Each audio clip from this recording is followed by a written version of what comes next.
Hello friends. तो हम discuss कर रहे थे 25 जुलाई 2021 का क्वेश्चन पेपर, और दिस इज़ पार्ट 2। ऑलरेडी हम क्वेश्चन 6 क्वेश्चन डिस्कस कर चुके हैं। ठीक है, तो इसका पार्ट 2 हम डिस्कस करते हैं।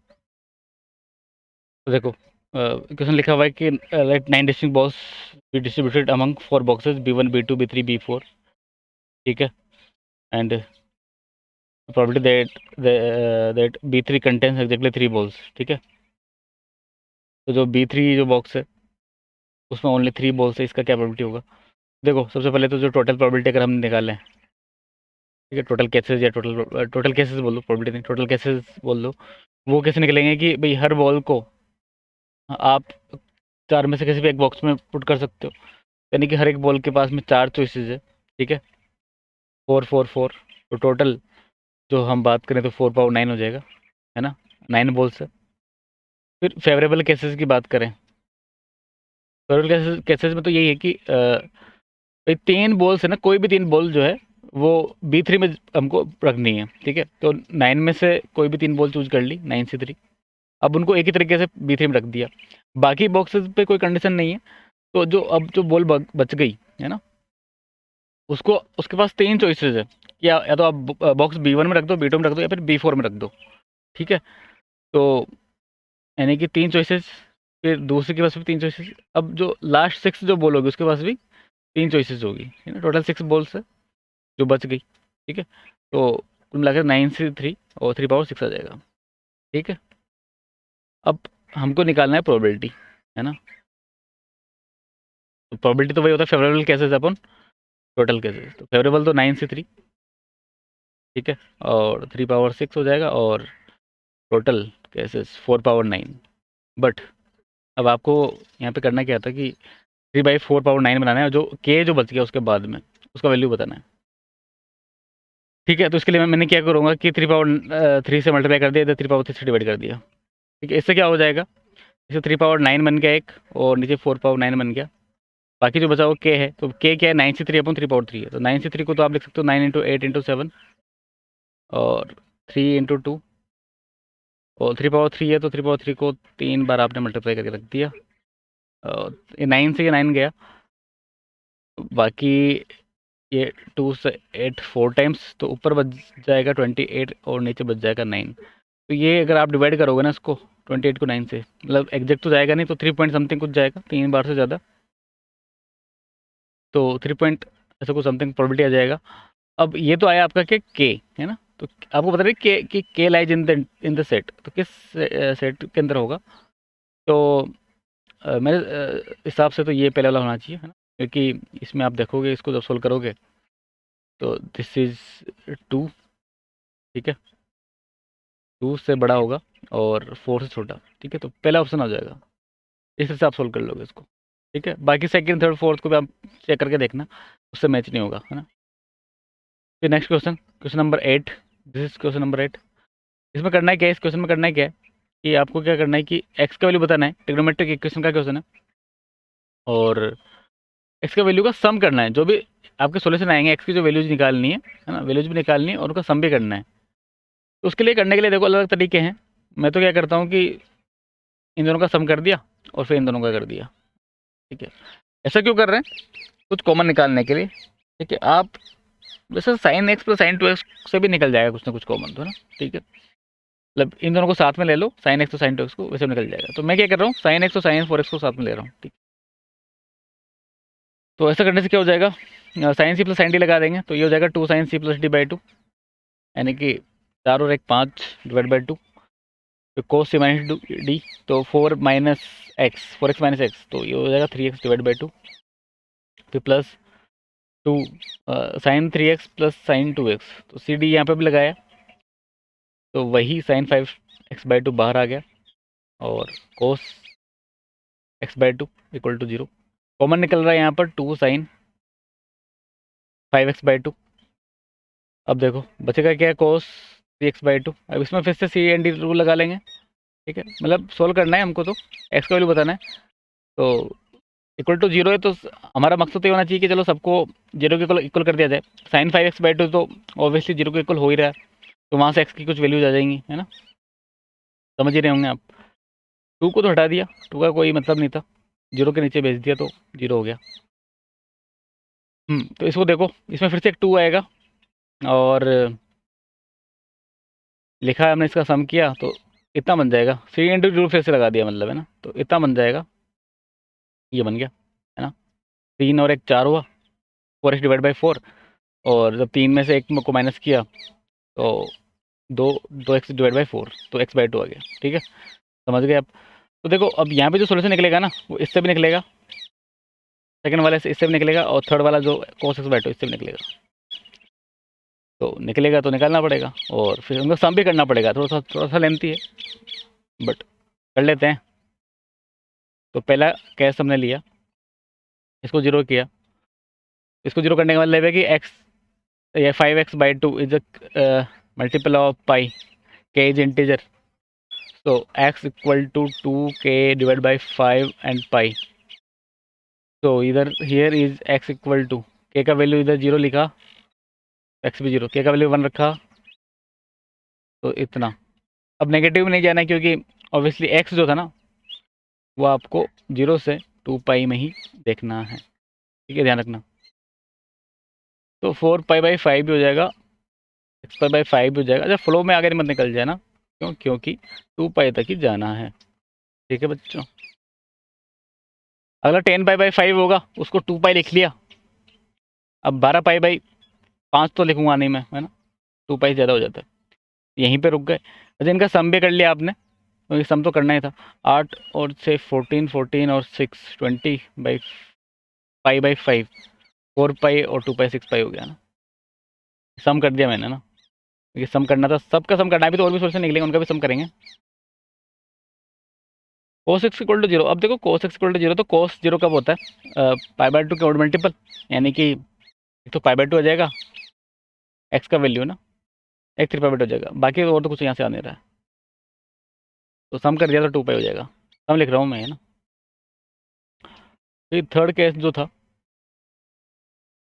cos x/2 बराबर 0, तो ये कब 0 होगा? ये 0 हो जाएगा। वैसे भी x/2 जो है ना, वो पाई/2 का ऑड मल्टीपल होना चाहिए, यानी कि 2n+1 पाई/2। तो इसको अगर आपने लिखा तो x इक्वल हो जाएगा 2n+1 पाई। थोड़ा सा मैं पूरा एकदम से प्रॉपर मेथड से कर देता हूँ। फिर यहाँ से x का n का वैल्यू आप पुट करोगे ना, जैसे 0 रखा तो x आगे आ जाएगा पाई। ठीक है ना। तो n का वैल्यू अगर आपने 1 रख दिया, 3 पाई आ जाएगा, और जो कि 2 पाई से बड़ा होता है। तो ओनली यहाँ से पाई है आपके पास, है ना, ओनली पाई आया।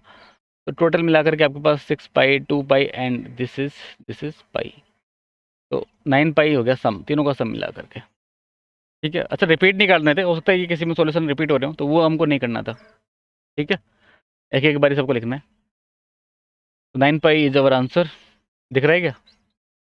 Last fourth option, question number 9। देखो इसमें जो लिखा हुआ है ना, मतलब ये जो वैल्यू है पूरा, उसको एल इसने बोला है, और एल स्क्वायर हमको बताना है। ये तो है AGP, अर्थमेटिक और ज्योमेट्रिक प्रोग्रेशन, उसका सम लिख दिया, और ठीक है, और फिर ये लिख दिया GP का सम, है ना, this is GP, this is AGP। तो इसका सम लिख दिया, फिर उसको लॉग में लिख दिया ना, और लॉग इसके पावर में डाल दिया। ठीक है, थोड़ा लेंथी है, बाकी और तो कैलकुलेशन थोड़ा करना पड़ेगा, बाकी तो कुछ क्वेश्चन में कुछ भी नहीं है। तो इसको हमने एस मान लिया, किसको? AGP वाले को, इसको एस सपोज कर लिया, और एस लिखा हुआ 1+2/3, तो 6/3 का स्क्वायर प्लस 10/। अच्छा, मेथड आप सब जानते ही हैं, क्या होता है कि जो भी GP है इसमें, GP तो इसमें क्या चल रहा है भाई, 3 चल रहा है, 3 का स्क्वायर चल रहा है ना, 3³ मतलब 1/3 स्क्वायर इससे चल रहा है। तो कॉमन इसका 3 आएगा, उससे क्या किया, मल्टीप्लाई कर दिया, और मल्टीप्लाई करने के बाद में तो एक टर्म छोड़ कर गया, 1 के नीचे मैंने कुछ नहीं लिखा, 1 को मल्टीप्लाई किया 3 से, तो 1/3, तो ये 2/3 स्क्वायर, और फिर हो जाएगा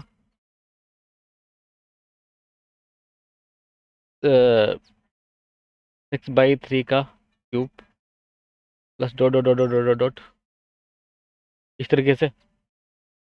और फिर जब हमने इसको माइनस किया तो s minus S by three हो जाएगा 2s/3।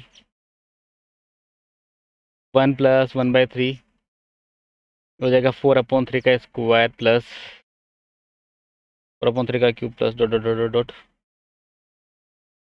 तो s हो जाएगा यहाँ से 3/2 और 1 प्लस, तो ये जो है ना 1 + 1/3 यहाँ पर 4/3 का स्क्वायर, तो 1 + 1/3 बन रहा है ये डॉट डॉट डॉट।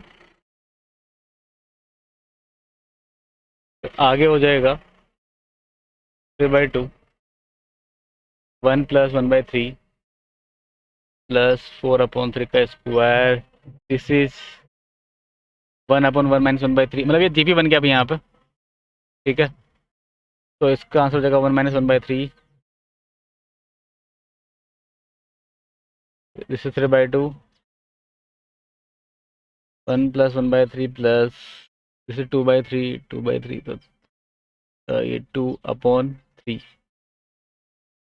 तो ये हो जाएगा, इसका सम किया तो 2/3 1 हो जाएगा, तो कुल मिला के ऐसा आ गया 3, ये 3 आ गया। ठीक है, एस तो आ गया 3। अब जो जीपी था उसको मैंने पी मान लिया, जीपी को मान लिया पी, और जीपी आ जाएगा 1/1 - 1/3 यानी कि 3/2। 3/2 आ गया। अच्छा लॉग, अच्छा एक मिनट एक मिनट, ये 1/3 था फर्स्ट टाइम इसका ना, फर्स्ट 1/3 था, नॉट 3/3। This is 1/2। ठीक है, 0.25 को लिख दिया 1/4, और 1/4 आपको पता है क्या होता है, 1/2 का स्क्वायर होता है। ठीक है, एंड दिस इज 1/2। तो इसको आप सोल्व करोगे तो आ जाएगा 1/2, है ना। ठीक है, प्रॉपर्टी लगाया और कुछ भी नहीं है। प्रॉपर्टी क्या होता है कि log a पावर m और a b पावर n, इसको आप लिख दोगे n/m log a b, ये प्रॉपर्टी होता है। तो उसकी वजह से यहाँ पावर 1 था, तो 1 इसके पावर में 2 था, बाकी log a तो 1 होता ही है इसकी वजह से। ठीक है, समझ गए। तो इसका वैल्यू आ गया 1/2, इसका वैल्यू पूरे log का वैल्यू ना 1/2 आ चुका है। 1/2 इसका वैल्यू रख दिया, तो ये इतना आ गया। ठीक है, सॉरी ये नहीं, मतलब एल जो आ गया वो 3/1/2 आ गया। तो हमसे पूछा था एल का स्क्वायर, जो कि आ गया 3। समझ गए, तो L square is equal to 3 यहाँ लिख देंगे। अगला सवाल, क्वेश्चन नंबर कौन सा था ये, 9 10 था ये। ठीक है, क्वेश्चन नंबर 10 क्या बोल रहा है कि भाई पी और क्यू वेक्टर दे रखे हैं। If a vector R vector इतना दे रखा है, perpendicular to each of the vector P plus Q और पी माइनस क्यू के परपेंडिकुलर है भैया ना। तो सबसे पहले तो P plus Q P minus Q पता करना पड़ेगा। तो पी प्लस क्यू देखो कितना आ जाएगा, 3i plus 5j plus 2k। ठीक है, P vector minus Q vector, ये हो जाएगा आई कैप प्लस जे कैप प्लस 0k कैप। अब अगर इनका जो है ना, ऐसे दोनों का परपेंडिकुलर है, तो जो आर वेक्टर जो होगा ना, आर वेक्टर को आप ऐसे लिख सकते हो कि P vector plus Q vector के परपेंडिकुलर हैं दोनों के। तो ठीक है, तो ये हो जाएगा, इसका मैग्नीट्यूड √3 था तो √3 आ गया, प्लस माइनस लगा देंगे, डायरेक्शन का एग्जैक्ट पता नहीं है कि पी प्लस क्यू के अप से किस ऊपर साइड, ऊपर के साइड में है कि नीचे के साइड में है। मतलब पी प्लस क्यू और पी माइनस क्यू का क्रॉस लेंगे तो हमको नहीं पता हो कि वो ऊपर जाएगा कि नीचे जाएगा। ठीक है, और फिर इसका इसका ये जो लिखा था हमने ऊपर, इसका यहाँ पर ले देंगे क्या, मैग्नीट्यूड। ठीक है, तो इस पूरे को मैं थोड़ी देर के लिए मान लेता हूँ R, R vector. R vector कैसे निकालूंगा मैं, आई जे के लिख दिया मैंने, ऑप्शन लिख दिया पी प्लस क्यू के यानी कि 3 5 और पी माइनस क्यू के यानी कि 1 1 0। ठीक है, यहाँ से आई आ जाएगा, आई मतलब आई का कोफिशिएंट आ जाएगा -2i। ठीक है, फिर जे का कोफिशिएंट आ जाएगा, जे का कोफिशिएंट कितना हो जाएगा, मतलब -j और 0 -2 के का कोफिशिएंट, के का कोफिशिएंट आ जाएगा 3 -5 यानी कि -2। कुल मिला करके आ जाएगा -2i +2j और +2k, सॉरी -2k। ठीक है, तो ये तो आ गया आर वेक्टर। तो यहाँ से 2 -2 कॉमन निकाल लिया मैंने ना, तो i -j और +k इतना बचेगा। तो जो स्मॉल आर वेक्टर था वो आ गया ±√3, और लिख दिया 2, लिख दिया -2 लिख दिया, या 2 लिख दो, एक ही बात है क्योंकि आगे ऑलरेडी प्लस माइनस है, तो -2 लिख दियो। तो i -j +k, और फिर इसका मैग्नीट्यूड जब आप लिखोगे ना, इसका मैग्नीट्यूड इस जो वेक्टर आया था ये कैपिटल आर वेक्टर, इसका मैग्नीट्यूड लिखोगे तो 2 तो आ ही जाएगा, और एक आ जाएगा √3। देखो 2 से 2 गया, √3 से √3 गया, तो कुल मिलाकर के जो स्मॉल आर वेक्टर है वो आ जाएगा i -j +k, इस वाली फॉर्म में आ गया। अब देखो इसने बोला क्या था कि आर वेक्टर जो है ना, यहाँ पर इसने बोला था कि जो मान लो उसके कोफिशिएंट अल्फा बीटा गामा है, अल्फा बीटा गामा उसके कोफिशिएंट है, तो अल्फा बीटा गामा का इंडिविजुअली मोड लेकर के फिर सम कर दो। तो इंडिविजुअली मोड लिया तो सबका कोफिशिएंट 1 1 है, और सबका मोड लिया तो 1 1 आ जाएगा। अच्छा मतलब एक -1 भी है, बट मोड लोगे तो 1 1 आ जाएगा, तो ये हो जाएगा 3। ठीक है, तो इसका आंसर हो गया 3 भाई। ठीक है, थोड़ा सा कैलकुलेशन था, आंसर इज 3। अगला सवाल, क्वेश्चन नंबर 11। ठीक है, ratio of the coefficient of the middle term in the expansion of. ठीक है, तो इसमें मिडिल टर्म जो है ना, वो मिडिल टर्म देखो, इसमें टोटल टर्म्स तो इसमें 21 होगी, 21 हो गया ना, तो मिडिल टर्म हो जाएगी इसमें 11th टर्म, और 11th टर्म का कोफिशिएंट आप जानते ही हो, 11th टर्म का कोफिशिएंट बाइनोमियल कोफिशिएंट 20c10 हो जाएगा। ठीक है, and the sum of the coefficient of the middle to middle term of the expansion. ठीक है, तो इसमें 2 मिडिल टर्म आएगी, तो 20 टर्म है ना, तो 20 टर्म है ना, 20 है तो 9 आगे निकाल दो, 9 लास्ट के निकाल दो, 20 की जो बच गई, यानी कि 10th टर्म और 11th टर्म का बाइनोमियल कोफिशिएंट जो कि आ जाएगा 20 नहीं 19c 9 + 19c10, सही लिखा है, बिल्कुल सही लिखा है। और आपको पता ही कि 19c9 + 19c10 ये हो जाता है, क्या हो जाता है, n+1, मतलब ये फॉर्मूला लगा दिया हमने, NCR-1 + NCR = n+1 CR, ये हो जाएगा 20c10 जो कि आ जाएगा 1, यानी कि यहाँ से आ जाएगा 1। ठीक है, इस तरह से सोल्व हो गया। इस नंबर 12 ये भी देख लो आप, इसमें क्या करना है कि एम इज मैट्रिक्स, वो इस तरह से दे रखा है कि ABCD जो है इसमें से होना चाहिए। ये मैट्रिक्स का काम और थोड़ा सा PNC का ज़्यादा सवाल है, दोनों का बोल सकते हैं। ठीक है, एफ ऑफ ए जो है उसका वैल्यू डिटरमिनेंट ऑफ ए हो रहा है, और देन द नंबर ऑफ ए, कितने ऐसे मैट्रिसेस पॉसिबल है ताकि उन सबका डिटरमिनेंट 15 के बराबर आ जाए। तो देखो डिटरमिनेंट ऑफ ए जो है ना वो आना चाहिए कितना, 15। तो यहाँ से इसका अगर आप डिटरमिनेंट लिखोगे तो वो आ जाएगा AD - BC। तो आपको क्या करना है, AD - BC जो है ना उसको करना है 15।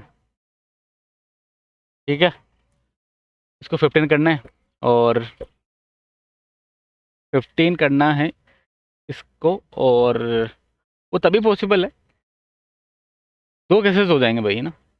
कैसे, सोचो, पहला कैसे हो सकता है कि भाई AD जो है ना वो हो जाए 9, और BC जो है वो हो जाए कितना, -6। पहला केस तो ये है। अब इसी को थोड़ा सा देख लेते हैं। अब AD 9 होने का तरीका क्या क्या है कि या तो जो है ना ऑर्डर्ड पेयर जो है ना AD के A, D के ऑर्डर्ड पेयर जो है 3 3 हो जाए, या फिर -3 हो जाए, ठीक है। और बी सी के जो ऑर्डर्ड पेयर है वो क्या क्या हो जाए, -6 करना है ना, तो 3 और -2 हो जाए। अब यहाँ तो देखो ज़्यादा पॉसिबल है, 3 - 2 पॉसिबल है, या फिर 2 और -3 पॉसिबल है, ठीक है। -2 और 3 पॉसिबल है, और 2 और -3 पॉसिबल है, तो 4 यहाँ पर पॉसिबल है। तो टोटल मिला करके इस तरह के कॉम्बिनेशन कितने बन सकते हैं भाई, 2 ऑर्डर्ड पेयर एडी के, 2 बीसी के, तो 2 × 4 यानी कि 8 मैट्रिसेस बन सकते हैं इस टाइप में, ठीक है, ताकि उनका डिटरमिनेंट 15 आ जाएगा। ये तो केस 1 हुआ। केस 2 क्या हो जाएगा कि एडी आप ले लो, एडी आप ले लो यहाँ पर,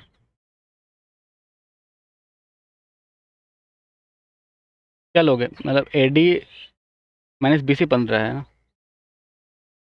तो एडी को 6 ले लो, ठीक है, एडी इज इक्वल टू 6, और जो बीसी है उसको आप -9 ले लो। तो इसमें भी सेम सेम वही बनेंगे, यहाँ पर भी 2 आ जाएगा, शायद 2 शायद यहाँ आएगा ना, 2 यहाँ आएगा, 4 यहाँ आ जाएगा। सही, क्या सही कर रहा हूँ, क्या गलत कर रहा हूँ मैं, ठीक है। तो एक बार देख लेते हैं कि किस में सही आ रहा है, किस में नहीं आ रहा, ठीक है। तो एडी कोडेड पेयर देखो आप, इसमें 4 ही आएगा भैया ना, तो 2 ही आएगा। उसका रीज़न है कि भाई यहाँ पर 3 और 2 ले लोगे, और 2 और 3 ले लोगे, लेकिन आप इधर -2 और -3 ले लोगे, ठीक है, या फिर -3 और -2 ले लो, ठीक है। यहाँ पर तो 2 ही केसेस है बीसी में, तो कि 3 और मतलब -3 और 3, या फिर 3 और -3, इधर 2 ही आएगा। तो टोटल मिलाकर फिर भी 8 ही आ रहा है, मतलब वो तो आना तो 8 ही था। 8 और 8 हो गया 16, तो 16 मैट्रिसेस पॉसिबल है, ठीक है, इस टाइप में। ये सवाल सोल्व कर दिया हमने। तो फिर आगे का नेक्स्ट लेक्चर नंबर जो भी होगा उसमें, बाकी शायद लेक्चर नंबर 10 अगला आएगा, उसमें हम बाकी के सवाल डिस्कस करेंगे। इस लेक्चर नंबर 9 में इतना ही, मिलते हैं नेक्स्ट लेक्चर में।